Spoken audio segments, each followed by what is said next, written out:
So hello my dear student. Today let us see some examples of measurable function.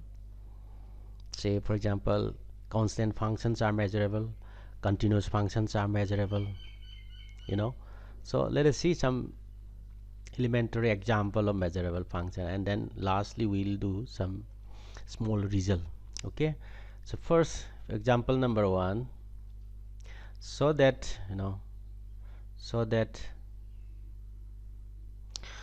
if f is a measurable function, then we are going to show that this set is measurable. What is this set? This is x such that f of x is equal to alpha. Those point such that f of x is equal to alpha. So we are going to show that if the function f is measurable, then this set is measurable. Okay, if the function is a measurable function, we are going to show that this is a measurable set for its extended real number. Okay, so here you can take minus infinity also, positive infinity also, and any other finite real number also. This alpha, you can take those values. Okay, so let us see. So when alpha is finite, when alpha is finite means alpha is not equal to minus infinity, alpha is not equal to plus infinity. So in that situation, we know that this is very common. This is very common. This set is equal to union of these two set. Okay,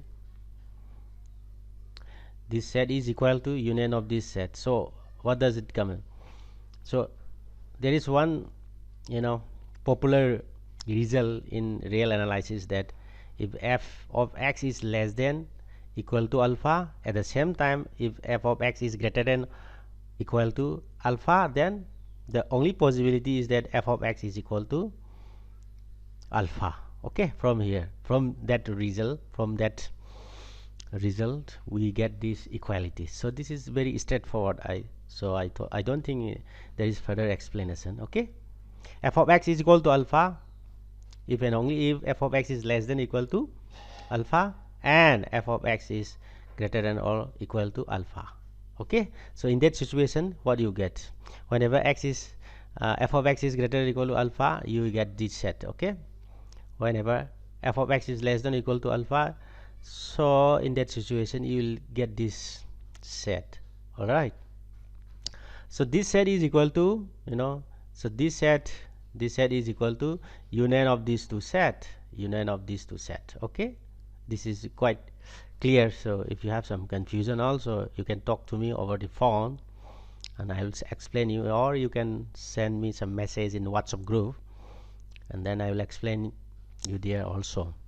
All right, so this equality is there. Okay, but the function f is measurable means, now we in the lecture fourth lecture we have shown that if function is measurable, this set is measurable. Okay, if the function is measurable, this set is also measurable. So this is the union of two measurable sets. From the measure theory we know that union of two measurable set is measurable, therefore this is measurable. This is true for every alpha. For every such finite real number alpha, this equality is there, and since these two sets are measurable, their union is also measurable, hence this is measurable. So we have proved the example result when alpha is a finite real number, so this is measurable. Okay, it's a union of two measurable set, hence this is measurable. Okay, so now let us consider the case when alpha is a positive infinity. Alpha is positive infinity. When alpha is positive infinity, so in that situation, one thing very simple here you can see, if f of x is if f of x is equal to infinity, then this f of x is greater than for any positive integer. All right, so this is infinity, therefore this will be greater than for any positive integer. Okay, again, if f of x is greater than any other positive integer, say 1000, 1 million, 1 trillion, like that, you think about any big positive integer, this function is going to be greater than that one. So that is possible only when f of x is actually equal to plus infinity. Okay, so if this statement is true, for all n greater than or equal to 1, this statement is also true. Okay, conversely, if this statement is true, that means f of x is equal to infinity, then that implies the truthness of this statement.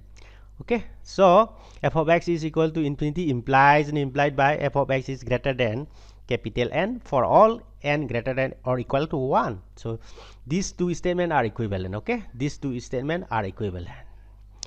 So that means what? Since these two statements are equivalent, so equalities of these two sets is established. All right, so x such that f of x is equal to infinity means intersection n going from 1 to infinity, this is all right. X such that f of x is strictly greater than n. Since the function f is measurable, this set is measurable for its n. Okay, this set is measurable for its n. So this is a countable intersection of measurable set, and this, this being equal to, this being equal to this one, this is also measurable. Okay, all right, so this is clear. So because of this statement, equality of these two sets is established. Okay, therefore this set is measurable. Why? Because this is a countable intersection of measurable sets, so that is measurable. Okay, so we have proof when alpha is equal to infinity. Okay, this set is measurable. When alpha is equal to minus infinity, in the same way we can do that. F of x is equal to minus infinity implies and implied by f of x is less than minus infinity for all n. F of x is less than minus infinity. Therefore, in the same way, you can establish this equality. X such that f of x is equal to minus infinity. This set is exactly equal to intersection, countable intersection n going from 1 to infinity. X such that f of x is less than minus infinity. So since the function f is measurable, this set is measurable for its n. So this is a countable intersection of measurable set. Therefore, this is also measurable. So the example is now clear. Okay, we have proved the example. Okay, so this is first example. Second example, let us see. In the second example, every constant function is measurable. Okay, the constant functions are measurable. If you have a constant function, that is a measurable function. Let us see how does it. So suppose function is constant, no? Then let the value of the function be c, where c is a constant. Okay, suppose f of x is equal to c. That means what? Constant function means whatever value you take x, whatever value of x you take, f of x is always c. Okay, that is called constant function. Okay, so then if alpha is any real number, any real number, if alpha is less than or equal to c, what happens? If alpha is less than or equal to c, then alpha is less than or equal to c for any x, f of x is what? C, no? All right, for any x, f of x is equal to what? C. So c will be greater than or equal to alpha because of this condition. Okay, c will be greater than or equal to alpha for all x. For all x, therefore this is equal to R, the domain of definition of the function f. The domain of the definition of the function f is a measurable set or whole R. Okay, so if we so whenever alpha is less than or equal to c, then you get this one. X such that f of x is greater than or equal to alpha is exactly equal to R, but R is measurable set. The whole set R, the set of real number R, is a measurable set. And another case, if alpha is less than or equal to c, we get this one. Then the another possible case is alpha is strictly greater than c. Okay, so another case is alpha is strictly greater than c. So whenever alpha is strictly greater than c, then what? Whenever alpha is strictly greater than c, f of x is equal to c, na? C cannot be greater than or equal to alpha. Okay, because of this condition. In that situation, no value of x will give you f of x greater than equal to alpha. That means phi. So there are two possible cases. Whenever alpha is less than equal to C, you get this set is equal to R. Whenever alpha is strictly greater than C, you get this condition that empty set phi.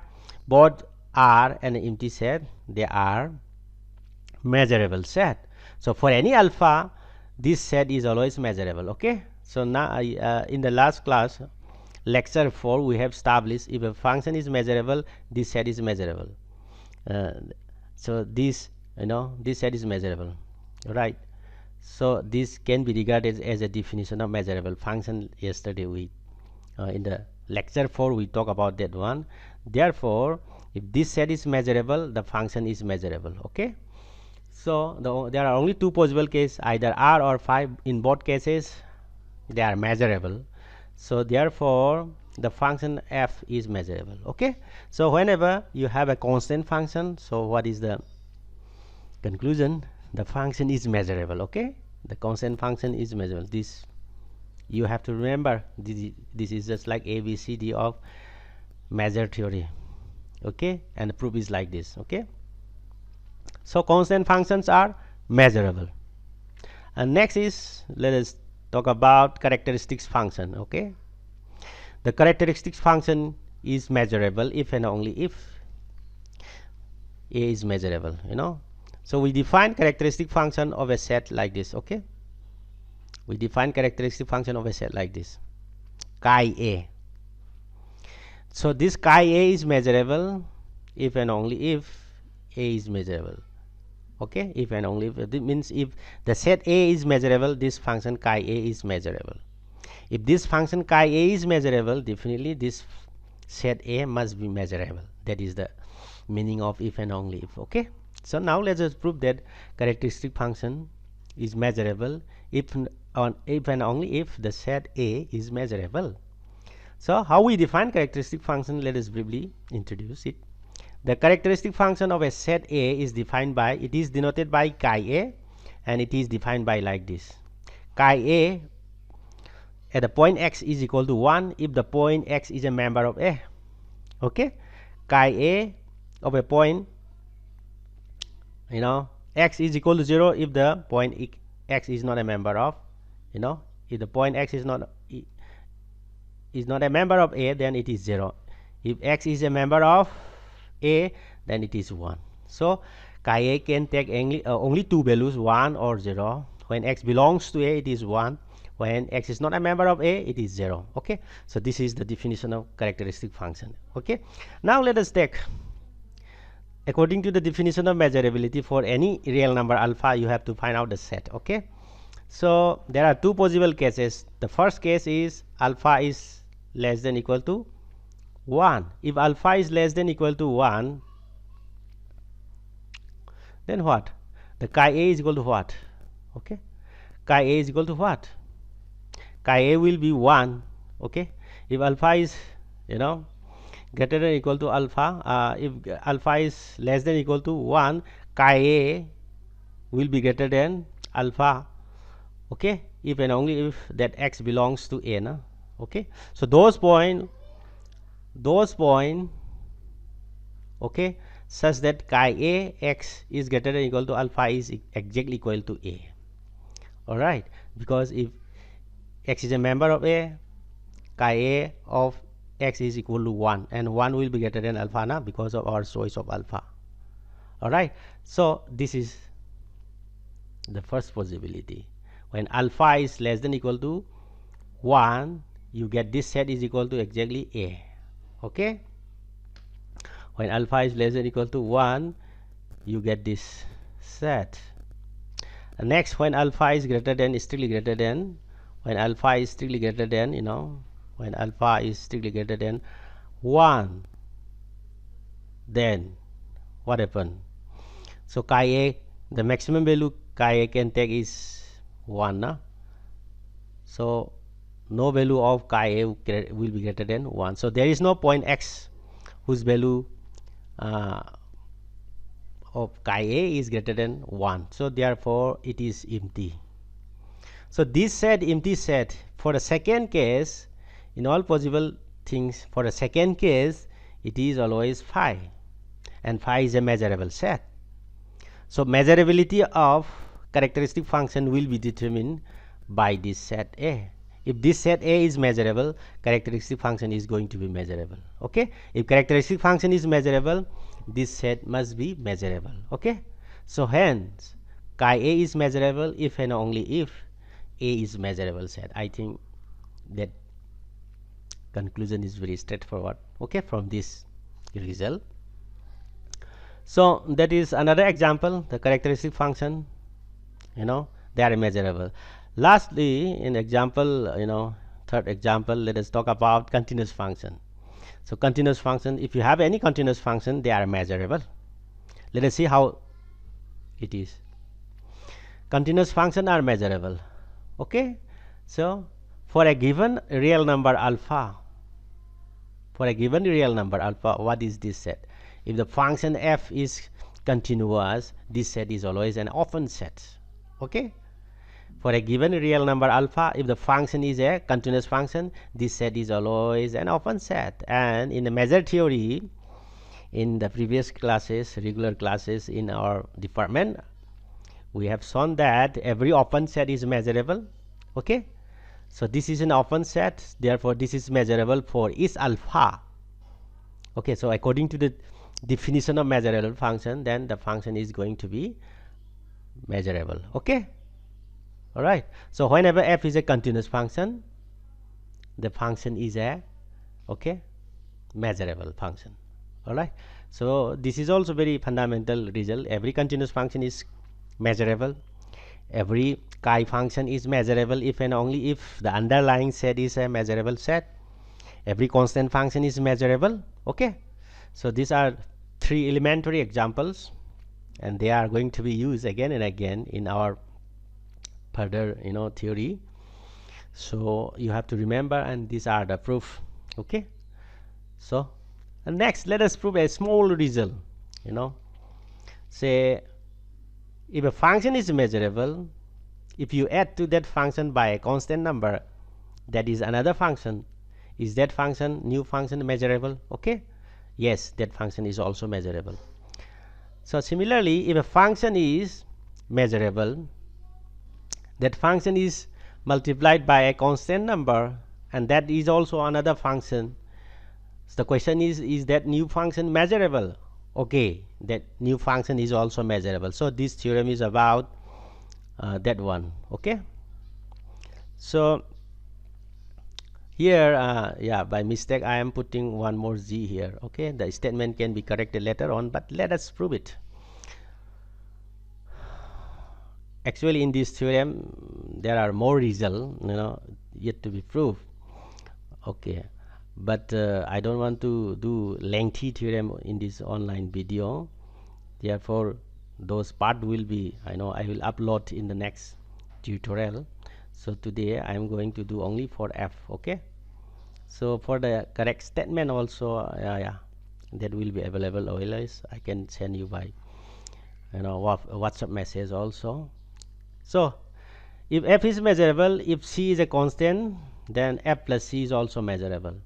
If f is a measurable, c is a constant, then cf is measurable. So now let us do these two results. These are very basic one. This will be used again and again. Okay, so it is not very difficult, but you have to understand it. How does it work? Let us see. First one, f plus c is measurable. So let us see, for any alpha, for any real number alpha, we know that this is very straightforward. If f of x plus c is greater than alpha, then if you transfer this c this side, you will get what? F of x is strictly greater than alpha minus c. If this is true, if you transfer this minus c this side, you will get what? F of x plus c will be greater than alpha. So this statement implies this one, and this statement implies this one. Okay, all right, that means what does these statements find out? This gives this set x such that f of x plus c, this is plus, okay, x such that f of x plus c is greater than alpha is exactly equal to x such that f of x is strictly greater than alpha minus c. Because of this implication, equivalence. Now you will get this equality, this set equality. X such that x, okay, f of x plus c is greater than alpha is exactly equal to x such that f of x is still greater than alpha minus, c. So this set is exactly equal to this set because of this above, equivalence. This statement, these two statements are equivalent, so you will get the equality of these two sets. But function f is measurable. Okay, function f is measurable for any real number. Here this set is measurable, that is according to the definition. So alpha is a real number. If you subtract by a constant real number, again this is another real number. So for any real number this set is measurable. So for alpha minus c also this is measurable. Okay, therefore this set is measurable for every real number alpha. This set is measurable. Okay, so then the conclusion is f of x plus c, this new function defined from the old function f of x by adding a new constant, okay, is also a measurable function. Okay, this is also a measurable function. All right, so next talk about this multiplication. Okay, multiplication. So multiplication, if c is equal to 0, what do you get? If c is equal to 0, what do you get? Then cf of x is equal to 0 for any value of x. Okay, for any value of x in E, this is equal to 0. That means what? This new function is going to be a constant function. But we have already shown that every constant function is measurable. So in the case when c is equal to 0, you get a constant function. Therefore cf of x is measurable. Okay, so this we have already done. So next, if c is strictly greater than 0, then what? If c is strictly greater than 0, what do you get? If cf of x is greater than alpha, okay, suppose for a given real number, if cf of x is greater than alpha, this implies that this statement implies what? This statement. So dividing both sides by c, you will get this one. F of x will be strictly greater than alpha c inverse. Okay, alpha c inverse. So from this, what do you get? From the equivalence of these two statements, what do you get? You get the equality of these two sets. That means x such that c f of x is strictly greater than alpha is exactly equal to x such that f of x is strictly greater than alpha c inverse. Okay, so since f is continuous, since f is a measurable function and alpha c inverse is a real number, so for any real number this set must be measurable because f is measurable, no?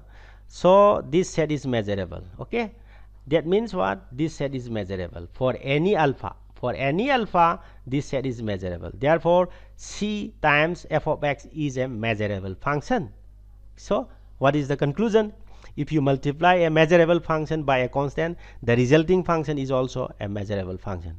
Okay, so this is very basic and a very elementary thing. This thing will be used again and again, and this is the proof.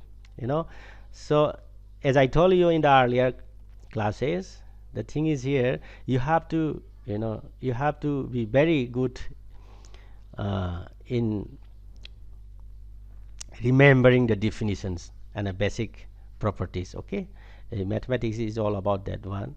Once I define some definition, so you have to remember that one. Okay, how you remember those things? You just read it and close the note, then write down. Okay, without looking at the note, you write it down again and again, so that the concepts are very clear. So if the concepts and definitions are very clear to you, okay, it is not that much difficult things, only mathematical logical implications are there. Okay, so this much I want to give you today. I hope all of you regularly watch my videos, okay, so that if you have any difficulty in understanding, okay, don't hesitate to call me. My number is always there in the WhatsApp group. You can call me and discuss with me. Okay, so all the best. Thank you very much.